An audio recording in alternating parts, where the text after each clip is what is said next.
Howdy, all of you delicious people. I'm here today to review Punisher Warzone.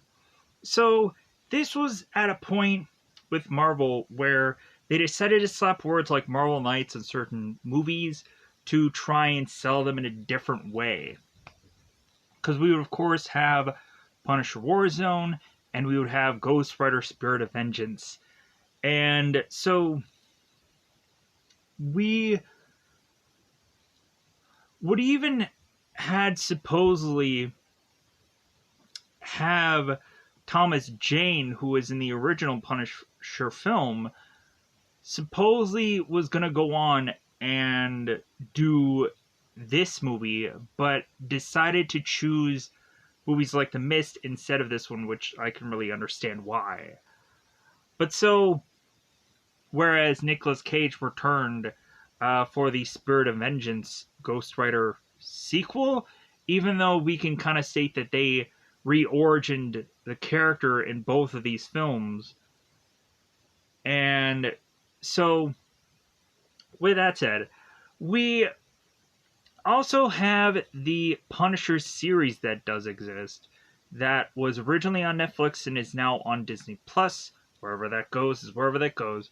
But we would have these similar characters be also used in the Punisher series. I would go on to probably state that the Punisher series handles these characters a little bit better. There's more story to tell there. But I can also like this just action-packed, just kind of darker story also. Even though there is probably quite a bit of time where I could probably have me look at this film and also remember the other Punisher and start to compare the two a lot. We would also, when I remember seeing the trailer of this movie when it originally came out, because I think I even went into the theater to see this movie. When looking back on it now, like, I just kind of went on after, like, the Tobey Maguire Spider-Man to just kind of see any superhero film, and I think this ended up just kind of being one of them. So, but when the trailer came out, like, the big selling thing was the line where Frank goes on and states, like, man, I want to get my hands on God. Like, I guess really throughout this entire movie, Frank doesn't have much of any, like, real true one-liner kind of things. So, like, that was the big one I think that they were really selling from this film. But so, we go into this Punisher Warzone film, and we would have Frank this time around being a special forces military guy that in this film was to lose his family because of them witnessing a mob hit, and so that is to be tweakingly different than the original Punisher film, because of course in the original Punisher film the other Punisher was to be this kind of like FBI agent that was to be on his last case and retire. And I've gone on and I believe reviewed that movie, so I'll tie this together within that playlist. So, at least I hope I reviewed that, because otherwise I'm just talking nonsense. But so, or I'm just doing this one and I hadn't done the other one, and I should just do that one then, if I hadn't. But anyways, I think it's pretty good to assess that I think I've done that one. Anyways, moving on. So, Punisher Warzone. We come to find out that Frank is to kill off a man who is undercover by mistake. Frank then tries to go on and make amends with the family, and who father he killed, and or guy that he had killed. So, come to find out, we have Frank who is to have turned a character like Billy the Beaut into a somewhat Joker-esque like character, which immediately that was the easy comparisons that I would have to make for that character, which is like, yeah, like he's basically the Joker now. Like after he uh, becomes this character and he becomes crazed and wild, to the point of him needing to team up with another crazed and wild individual because he's not good enough. And we bring in Looney Bin Jim, which is to, of course, be his brother. Yeah, there's just at certain points in this movie there are certain questionable like performances or deliveries on certain things, and like not everything like sells really well in this film, but again, action could probably sell you enough on this movie. So also we have certain characters that have very rough to pronounce names, like Budiansky, and certain characters that come up very early in the film, like Safietti. Am I saying that even ballparkingly correct? I only see him once in the early part of this film, and then he's a ghost. But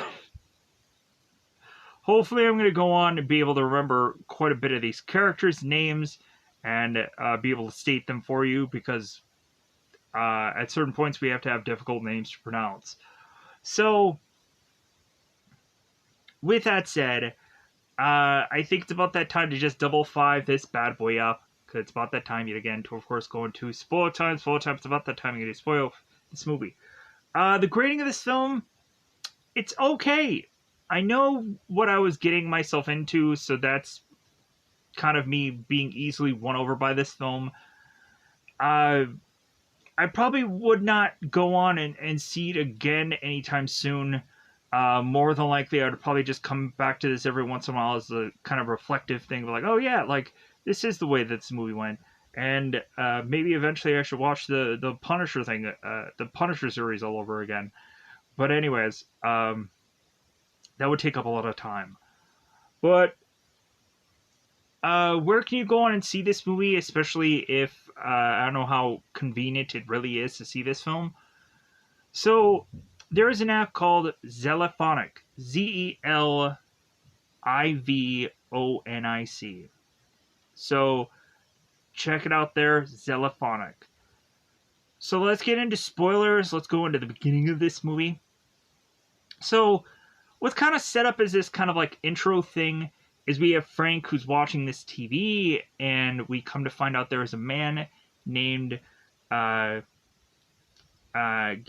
Gatien Gateno Gutiano Caesar. Gatiano Caesar. I'm assuming that's ballparkingly how it's pronounced.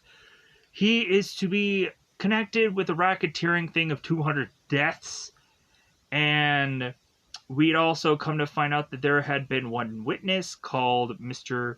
Eugene Gorlock, who was to try and recuse himself from this case as being a witness, and once he went on and did that, he was to be killed shortly thereafter that. So we come to find Billy making his way to Caesar's home, and so Billy is adjusting himself in the mirror. He's kind of looking and adjusting his hair. We all of a sudden have his girl, who I believe is called like Arm Candy, or like basically just Billy's girl, who is to take it upon herself to start adjusting Billy's hair. And Billy grabs her. It's like, well, hey, do I fiddle with your makeup? No? Then like never touch me. So Billy goes in, and so he's immediately to need to talk to Caesar, and we of course have characters like Nikki, who will find out is to actually be a character that is to be the undercover cop. Spoilers if I feel like I'm revealing that too soon. Nikki goes on to tell Billy, it's like, well, hey, like, can you kind of take it easy on the old man? So Billy goes in and starts to talk to the old man, Caesar, and goes on to like tell him it's like, well, hey man, like you look great, and the guy's like, well, I'm crapping in a bag, and so Billy's like, well, hey, at least like you don't have to make your way to the bathroom all that often then. So everybody laughs, haha, it's crap humor. So we of course have Caesar who wants to know what the next big moneymaker is. It's like, well, hey, like what's the next thing? What's going on at the docks? Billy states that there is a man coming in called uh, Christou Balat, who is to be this Russian guy who is to be bringing in some biological package that both Billy and Simmons are gonna take care of with that character. Caesar, of course, is to be very upset with a biological thing coming through in his town, and so he doesn't want any of that. And so we, of course, have Billy and Caesar who are both arguing, and so come to find out right after that, Caesar is to kind of give up with Billy and just tell everybody like, well, hey, like let's just go in and let's eat. Billy goes on to tell his men that he's not going to eat with that guy. Like, he's just going to leave. So, Caesar goes on to make his way to the dinner table as we have a man named Soap and Safieri that are talking. Both of them mentioning it's like, well, hey, do you think he's coming tonight? Do you think uh, like he'll be here and so on and so forth? Where Safieri is to say it's like, well, yeah, well, even if he did, like, we shouldn't do anything about it because if anything, like all the cops are just loving the fact that Punisher is going on and killing all these guys in a way of which that they can't get to them. So we have that kind of going on in that aspect of things. So we'll find in this movie that Soap is to be much more of like a cold case kind of files guy. So we really don't even understand why Soap is actually in the field besides him like documenting the Punisher cases and so on and so forth. So we come to find out that coincidentally, for story purposes, Soap and Safieri will luckily be in this location while Frank is doing his business. So we have this family that gets ready to all eat, and we of course have Frank that arrives to murder all of them. So at this Menchione. So Frank goes on and kills Gatiano Caesar. He like decapitates his head, then is to start to go in and start to like break necks and go on to like throw knives into people's eyes and faces and all kinds of stuff. We have the big thing where Punisher goes on and gets onto the chandelier and starts like swinging around with the chandelier and killing all these mobsters. It's pretty great. To finish off the this whole scene, we have a one point where a guy is like desperately like kind of grabbing for this big gun. When he finally does get this gun, we have Punisher who just kills him, and it's pretty good. So quite a bit of good action going on here, but kind of curious in how many more kills there are in the original Punisher film than this movie, because I know that there are kind of really big action scenes also in that original Punisher movie. But also, probably people will like the original Punisher movie because they have characters like the Russian, which is a really interesting character. But so,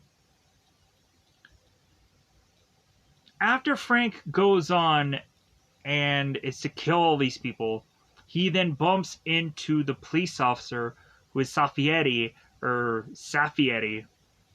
and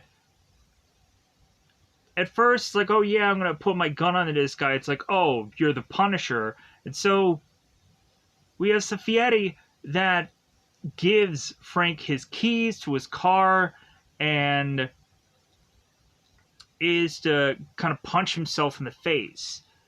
And so by the time Saffieri goes to meet back up with Soap, it's like, well, hey, what happened to you?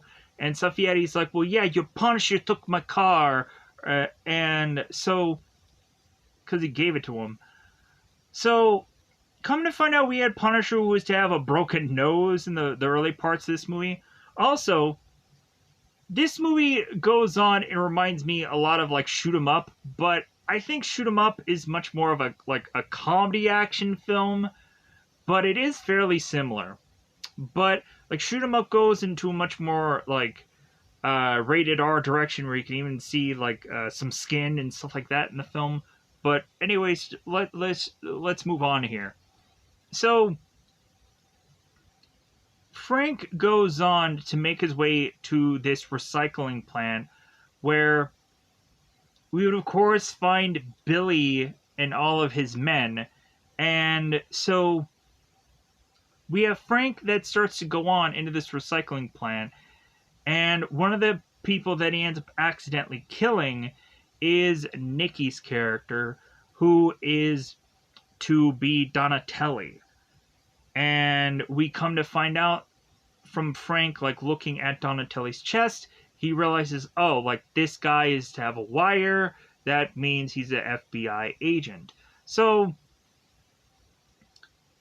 but Frank goes on and kills quite a bit of these characters, and killing them with like darts and all kinds of interesting like weapons, breaking necks and cashing checks, of course. So we have Frank that goes on and is to be fighting with Billy the Beaut, and he goes on to dump him into this kind of glass bottle machine that is to be like grinding these glass bottles up. And so that's where we kind of have like this Joker moment. So Billy the Beaut gets grinded up on all these bottles, and so we of course have Billy who's calling out for Punisher. So, because come to find out, like, we would have Billy who is telling the guys, like, well, yeah, like, I guess, like, I was kind of hoping that I was going to take over anyways, but it seems that this Punisher guy was to kind of get it so that my hands wouldn't have to get dirty, because this guy just took this guy out for me. So come to find out, by the time that Punisher gets out of there and we have the cops coming in, they go on to save Billy the Beaut, and they of course do like all kinds of weird goofy plastic surgery on him. And I'm just waiting for Billy the Beaut to just like, mirror, give me the mirror. And then he breaks the mirror and he starts laughing. The Joker all over again. So we go on to Donatelli's funeral. And so we, of course, showcase the character Budiansky. There we go. I'm trying to figure out the name of the character. It's a very long, stretched out last name. Paul. But they usually just call him Budiansky, so they go with the longer name instead of the shorter one. It seems very dumb. But so we have Donatelli's funeral, and so we have Budiansky who's speaking with Agent Miller, who of course is to be the other FBI agent. And so they're talking about this case, and so afterwards it goes on to leave Budiansky to make his way to the precinct to go on and talk with Captain Ross, which I was luckily able to figure out that name quite easily without actually needing to look it up. So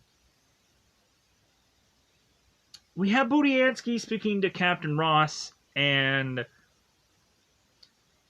we come to find out that Budiansky is some liaison. Captain Ross is like, you know what, I've been doing this for a very long time and I never really know what that word meant. Captain Ross goes on to realize that Budiansky wants Punisher to be put away, and how he's been doing this seemingly for, I think, like 4 years, and this guy has not been brought to justice yet. And so we, of course, have the complaint of the fact it's like, well, hey, like, Captain Ross is to state, like, well, hey, if your FBI agent would have let us know that, like, he was undercover, like, maybe stuff like this wouldn't happen. Or we would have Budiansky that states, like, well, hey, like, if this is one of your guys, like, you Krispy Kreme motherfuckers, which I thought was like, man, that was such a, like, an awesome line. Like, wouldn't have, like, would have dropped everything to, like, avenge this character and get after the Punisher now, wouldn't you have? But so, we have Saffieti that is to tell Captain Ross, like, well, hey, like, hey, if he wants to be involved in the Punisher task force, like, let him be. Like, we can definitely use another character in the Punisher task force. So that, of course, leads Budiansky to meet up with Soap. And that, of course, is to have Soap deliver us this character's technically origin story. So, because we also had Punisher who had gone on to Donatelli's funeral and was to also see his family's grave, and he was to kind of wipe it off. And so we have Soap that goes on to tell Budiansky Punisher's origin story, telling us again that Frank's wife and 2 kids had been killed via mob hit, and that this guy was special forces, and kind of giving us the whole origin of this character. And so because of that happening, we would have the Punisher who is to try and wipe out every single mob, boss, family, whichever. And so, and none of the other cops or anybody would come in to try and stop this guy, because he's killing off the people that a lot of cops would probably want dead anyways. So they're just like, okay, let him do it. So we transition to have Billy the Beaut that is to kind of be all mummified by having some bandages over his face. And so the plastic surgeon is, and again, I'm wanting so much to just quote Batman from '89. This is the best I can do under these circumstances. Anyways, so we have the doctor that starts removing the bandages, and he states that they ended up using, like, possible, like, cadavers or horse hide, and Billy's like, what? Like, what did you put on my face? So after Billy goes on to look at himself in the mirror, he tells the 2 men that are working for him, both Pitsy and Ink, to kind of leave because he wants to talk to his doctor alone. And so the next thing that we end up seeing when they come back into the room is that there is to be a pair of scissors lodged in this guy's head. So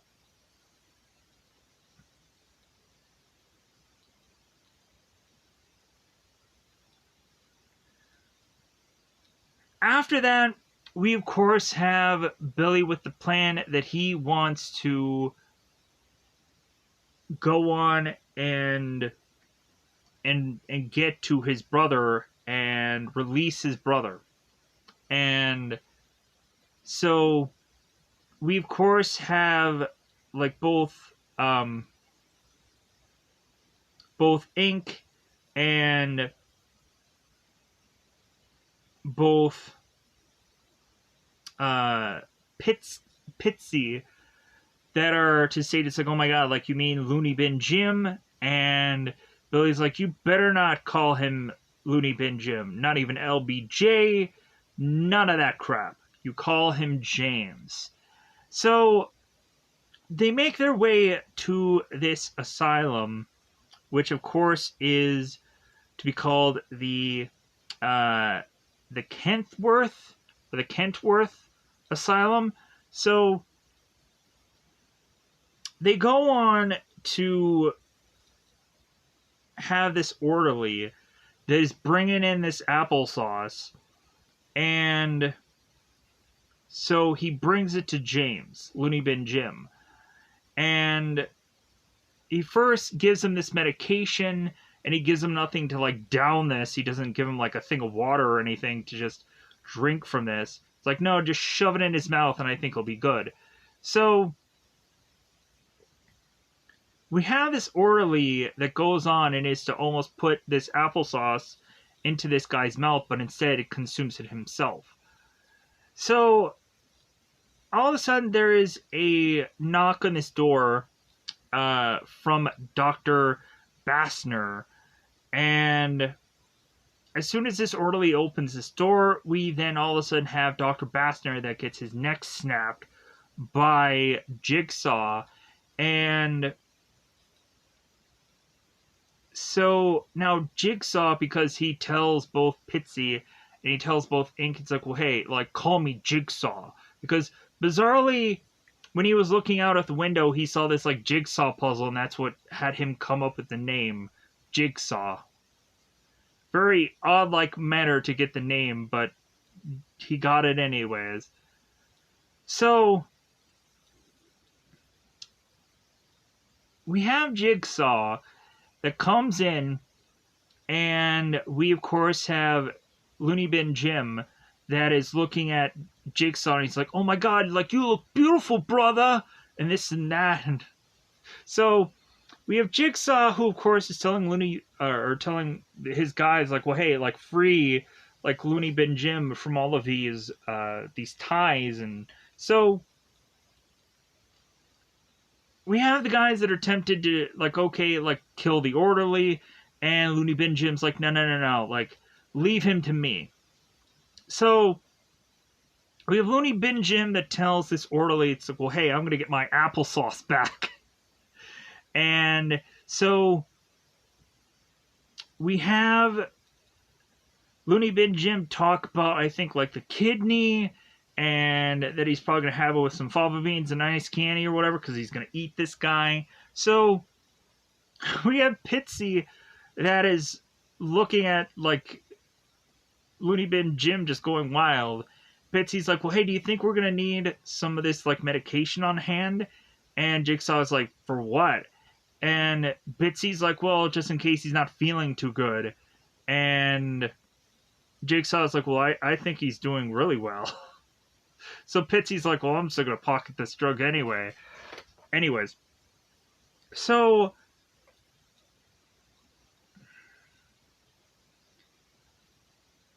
we then go next to Frank, who, right after he had killed, of course, Donatelli, he was talking to Micro about this, and I completely forgot about this scene, so I'll mention it now here.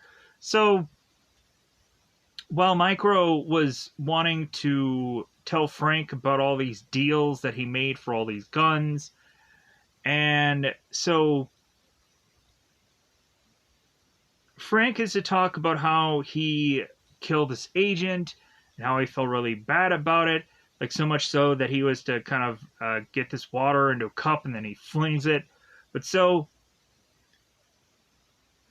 Frank wants to go on and wants to, like, kind of quit him doing this, and Micro kind of convinces him not to. Micro's like, no, no, no, no. Like, you know how many people that you've probably saved by killing all these people?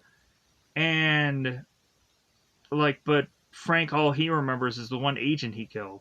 So, Frank tries to go on and make amends for what he did. And so, Frank goes over to Angela's house. That, of course, is Nikki's wife, or Donatelli's wife. So, Frank comes over and is to see Grace, which is Angela's daughter. And when he walks, he realizes that she's like, well, hey, like, you're in my light. And so we, of course, have Frank that gives her a flashlight. It's, well, hey, like, just in case anybody ever gets in your light again, you'll have that flashlight. So Angela comes in swinging a gun. It's like, well, hey, like, you don't get to do this. Like, you don't get to go on and pay me off because you killed my husband. And so we had Angela that was to tell Grace, like, get back in the house so you don't see that I'm going to murder this guy.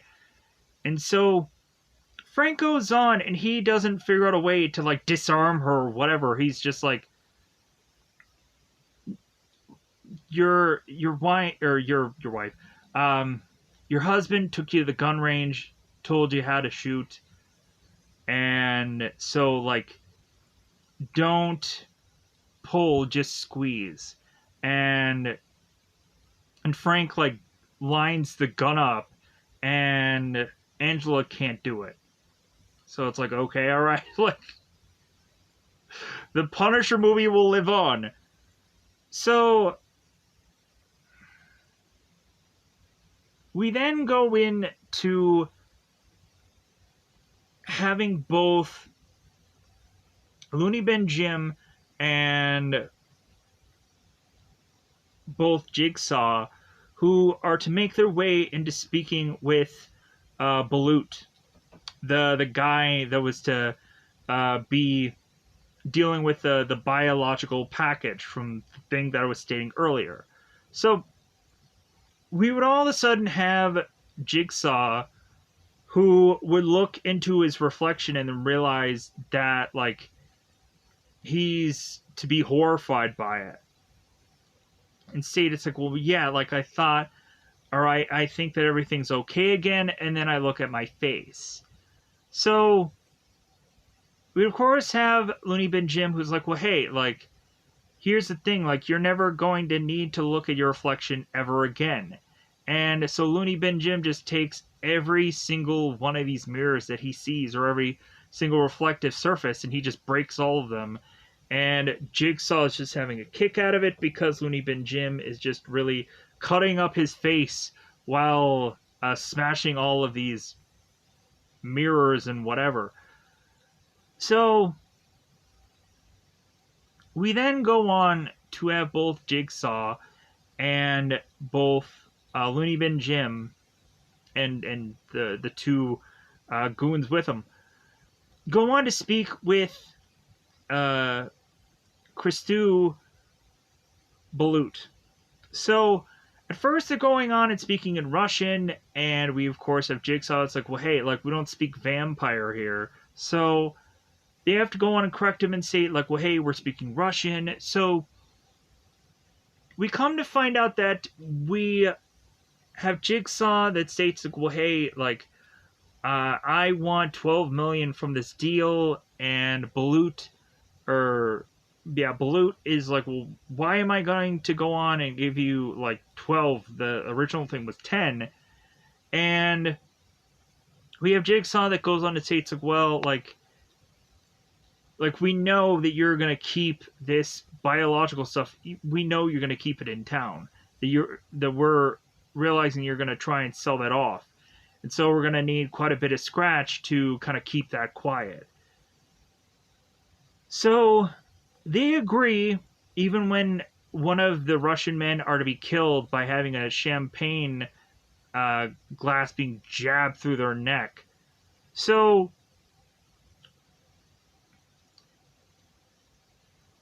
we then go on after that, and we have Micro that is to meet up with Frank. And we come to find out that there is to be this kind of banger who is to work with Micro, and Frank doesn't trust him because it's like, no, like these guys always go back to like being these bangers, and so, but Micro's like, no, like he's a guy I can trust.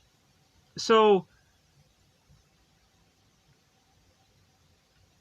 we have Micro who goes on to talk about Billy or uh, Rosati, and saying that he's definitely going to be the last one, that Billy the Beaut is going to be the last of all of them.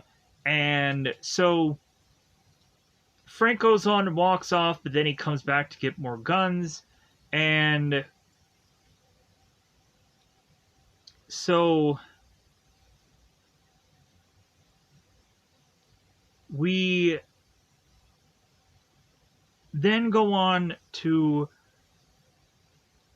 have Soap, who is talking to Budiansky. And so, oh, while Punisher and Carlos were trying to figure out where exactly Magneti, the guy who is to be consistently on meth, and he's one crazy mother effer. He was the guy that we saw in the early part of the film that would be this kind of Irish accent guy who would be doing all this parkour with all these people.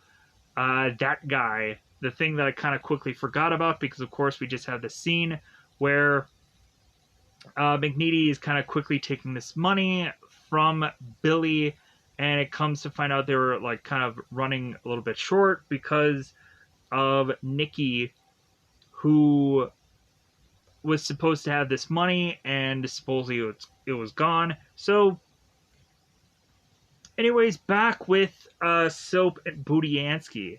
So we have them. I think this is a scene where both of them are to be at this bar, and they're just kind of talking. And we, of course, have Soap, who is to mention like how long he's been doing this.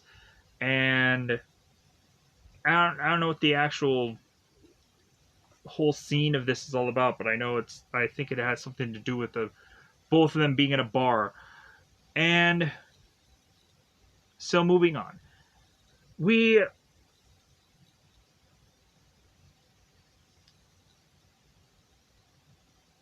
end up having Angela and Grace, who make their way home to have Jigsaw and James kind of waiting for them. So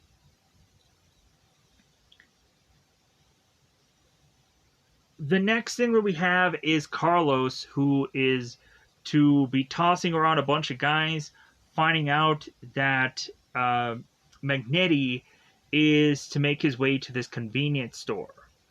So Budiansky and Soap are driving along, and so Budiansky's to have this story about he was to do some illegal drugs, and come to find out, like, they were questioning if Budiansky kind of went dirty, and we would, of course, have Nikki, who would not go on, and squeal on Budiansky. So Nikki was forced to do this this case that got him killed because of Budiansky, and so he feels bad about it. So we had Soap that goes on and asks Budiansky at school, "Hey, like, do you still kind of are you still kind of doing the drugs? Are you still just kind of pining away or whatever?" And Budiansky's like, "No, that was the past." So back at Angela's house, we come to find that, of course, Jigsaw and James are looking for anything that could be money, and we would, of course, have Angela, who's to tell them about this safe that has a certain combination that would be, of course, Nick's birthday, and so on and so forth. So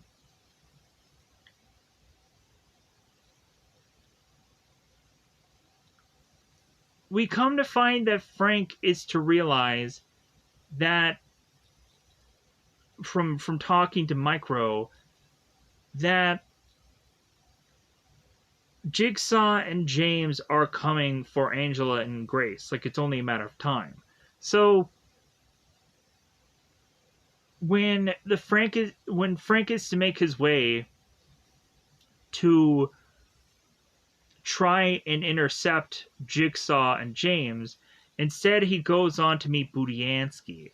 And so both Punisher and Budiansky fight it out. And so this leads to the Punisher going on and getting some pretty good fight here. But then we have Budiansky that is to cuff Punisher to him. And so the Punisher does get arrested and gets put in the back of the car. And so now, back at Angela's house, we have at one point where Frank is to tell, like, Budiansky, it's like, well, hey, like, I think Angela, like, is gonna get killed. And so there's, like, a whole, like, cop car that goes to the house. When the cops go to the house, Looney Bin Jim ends up answering the door, and what happens is he kind of takes out the cops with this baseball bat and just starts swinging at them. He takes one of them out, and ink ends up stabbing into the female officer. It's like, okay, both of them are dead. So we have by then that Frank and Budiansky make their way to Angela's house, and Budiansky goes in there first, and Frank is desperately telling Soap, it's like, hey man, like, let me out, like, let me help. And Soap is like, I can't just go on and let you just get free, like, I'll have to, like, explain this. And Frank's like, I don't care, like, let me help. So Soap, of course, lets him go on to do that because Soap had, at certain points in time, gone on to give Frank, like, certain password information and all kinds of things. So Budiansky goes into the house, and he slowly but surely realizes that he, of course, will be like a hostage himself in this situation. But then will quickly go on to grab the gun away from Pinsky after Ink goes on and is to try to figure out what that noise is. So Ink goes on to find out that he will be killed by the Punisher, and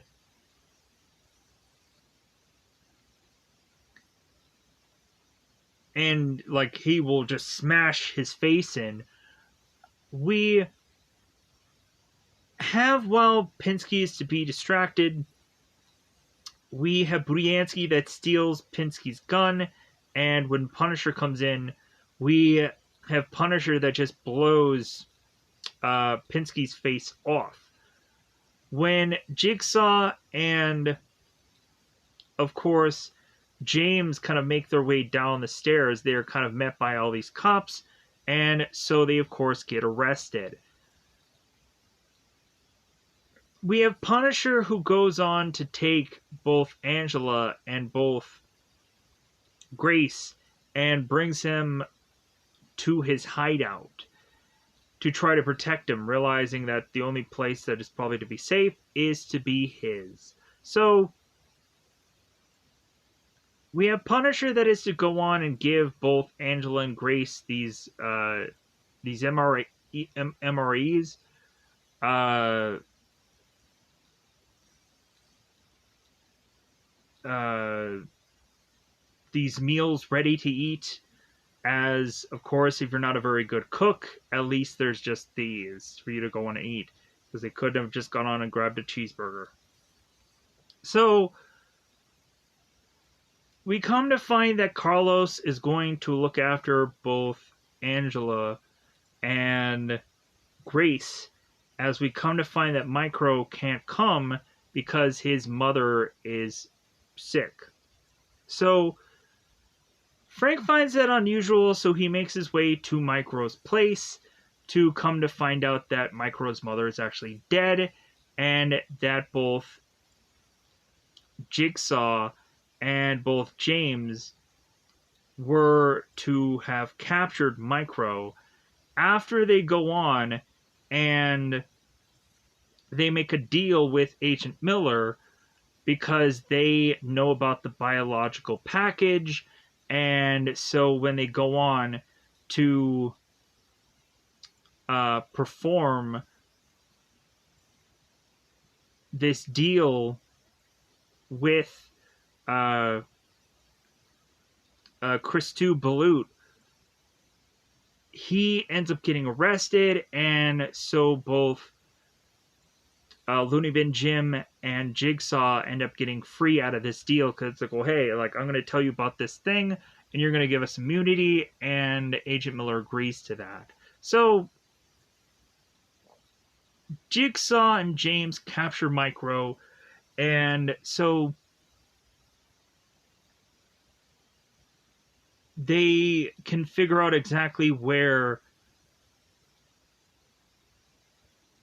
of course, Frank will be. So we then go on to have Looney Bin Jim take an axe to Carlos, and we have this kind of goofy humor here where he's like, hey, I asked you a question, I guess, since I didn't get an answer, I'll have to ask you again. And so Carlos is to get pretty chopped up here, and so Jigsaw is to take both Angela and Grace. So when Frank is to come back to his hideout, he then has to shoot Carlos in the head. And we, of course, have Carlos is like, well, hey, Frank, I'll see you in hell.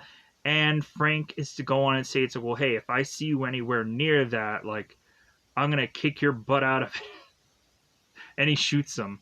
So the next thing we see is that Jigsaw is setting up the Brad Street Hotel.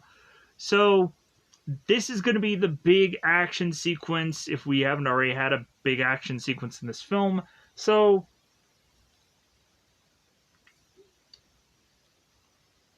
the next thing that we need to, of course, set up here is that Frank is going to this church to meet up with Budiansky. And so Carlos is, or no, Carlos, so Castle is to talk with Father Mike, I believe is his name in this movie. And so they're talking about Matthew, and then Budiansky comes in, and so Budiansky is, of course, like, well, yeah, I didn't, like, figure you to be a religious type, and so on and so forth. So they're kind of talking it out, and so Frank is like, well, yeah, I think I'm going to need your help. And so we have Budiansky who's going to come up with something, but he needs time to think. And so Jigsaw is going to the Lotus Club to find reinforcements, or in his terms, he's going to recruit people, and he compares it to like people enlisting into the army, talking about like, well, hey, like these guys aren't going to go to to Iraq, and they're going to get paid well, and this and that. So they go to the Otis Club, and Jigsaw is kind of telling them or talking to them as if they're going to like fight for the country and everything like that. And they need a few good men and all these kind of goofy things that they're kind of throwing around here. As we kind of have Jigsaw, who is kind of wearing this almost kind of military-esque like outfit anyways. It's very bizarre. So we have Budiansky that makes his way with Soap to the Russian Community Center, as Jigsaw has recruited quite a bit of different kind of gangs, maybe like Yakuza and certain other kind of gangs, Irish and whatever. Not quite sure. I'm just kind of generalizing any kind of gangs you could ever come up with.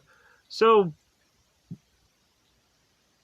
we have Budiansky that is to want to go on and find Balutz, the guy who had gotten arrested earlier because of Jigsaw. We have Budiansky that is looking for Balat's father, Tiberia. And so Budiansky is looking for this guy so he can probably even up the odds for Punisher. And so it seems like this guy is willing to go along with this, so he does. So we then finally get to the actual hotel thing. And so we, of course, have Frank who's talking to Budiansky and Soap kind of outside this building as we see that Tiberium, Tiberia is to bring in a bunch of his men to start clapping some of these guys that are at this kind of lower level here. And we have Budiansky that wants to get involved with Frank to go in there. And we would, of course, have Frank who doesn't allow it. He goes on to knock out Budiansky, and Soap is like, oh, thanks, Frank. Now I'm going to have to go on. And, like, he's going to take this out on me, and he's going to be ticked at me. And Frank is like, well, yeah, but I wanted to just kind of keep him safe. So Frank goes in and is to kind of break through this window. And so we get this really cool action sequence of Frank just murdering all these people. And we have the one cool scene where he, like, breaks his gun through this door and is to kind of blow up all these guys into one room. We get to see him kind of kick this bucket with this grenade in it, and so the one guy realizes, oh crap, this is a grenade, and he explodes. Like, we get these really cool action sequences that are all to be that. So after Frank, it seems, is to take out quite a bit of these men, we of course have Looney Bin Jim that is to fight against Frank. Because Looney Bin Jim is to desperately like, man, I can't wait for Punisher to be here. I can't wait for Frank to be here. Man, he's just kind of squeezing his kind of wrist exercise things really hard. I guess as a stress reliever also, because that could be a kind of a dual thing for stress relief. So when Looney Bin Jim fights the Punisher, we have Looney Bin Jim who's talking about all the injuries that he's doing to Frank, kind of tearing certain muscles, or going on to tell him it's like, well, yeah, you should be seeing double now, and this and that. But so we have Frank that goes on and kind of like equals the odds by going on and kind of slamming Looney Bin Jim into this mirror. But so this all is to lead to having Frank go on and meet up with Jigsaw, and Looney Bin Jim is still alive. So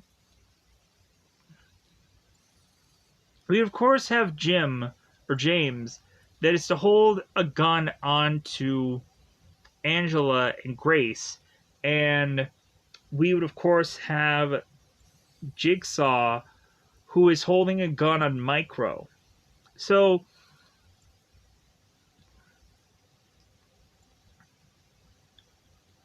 we have Jigsaw that takes the gun from Punisher, and it's to empty out most of the bullets into Punisher's uh, bulletproof vest. And so Jigsaw tells Punisher that's like, well, hey, there's only one round left. You have to make a choice of either shooting Micro or shooting Grace or Angela. So we would of course have Micro that's like, well, of course you're gonna shoot me. And so we of course have Frank that is to tell Micro, it's like, well, hey, like, it's not gonna hurt, this and that. So, like, you're not gonna feel a thing. So, what we would have Frank go on and do, and so he, instead of shooting Micro, he shoots Looney Bin Jim in the head. So now Looney Bin Jim is Looney Bin Jim is dead.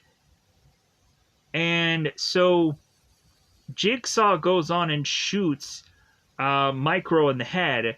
And so by the time that Jigsaw runs to try and shoot Angela and Grace, Punisher kind of jumps into the way and gets shot up to protect them. And so then Punisher starts to go on and starts to fight Jigsaw. So, and this fight is pretty decent. We have at one point where Frank is to go on and put this spike right through Jigsaw, and he just kind of tosses him into this fire. And so now, like, Jigsaw is just kind of roasting pretty well. So we of course have Punisher, who's to tell Frank, it's like, well, yeah, like, you're burning, like, that's only the beginning. So after that, we have Punisher, who is to kind of cut the ropes of both Angela and Grace, and they get out of there. So we go on and wrap this up in a nice, neat little bow. And so Angela and Grace sort of go back to Budiansky. And so Angela goes on and tells Frank what Nick thought of Frank Castle and how he thought that Frank was a good guy. And so after that, we have both Frank and we have both Soap that kind of go off on their own because Budiansky isn't going to try to arrest Frank. I'm assuming at this point they're just kind of happy that this is all, like, kind of just done and over with, and everything is to just be relieved, and so on and so forth. So Frank talks with Soap, and so Soap at this point is like, well, hey, like, I guess you should probably be thinking about, like, quitting now, considering, like, you've kind of killed every single like, gangster and mob guy that you possibly can. And so we all of a sudden have Soap, who's just kind of looking around and realizes that Frank is not next to him. But then all of a sudden we have this guy who wants to kind of mug Soap. And so Soap is like, Frank, are you out there? And so we immediately have Frank, who shows up again to kill this mobster. And that is how we end this film. We're in the background, instead of it saying Jesus saves on that cross, we all of a sudden have it state saves. So that's the way this movie wraps up. I think I'm going to wrap myself out of here, so I'm going to get out of here. Goodbye, everybody. Bye, everybody.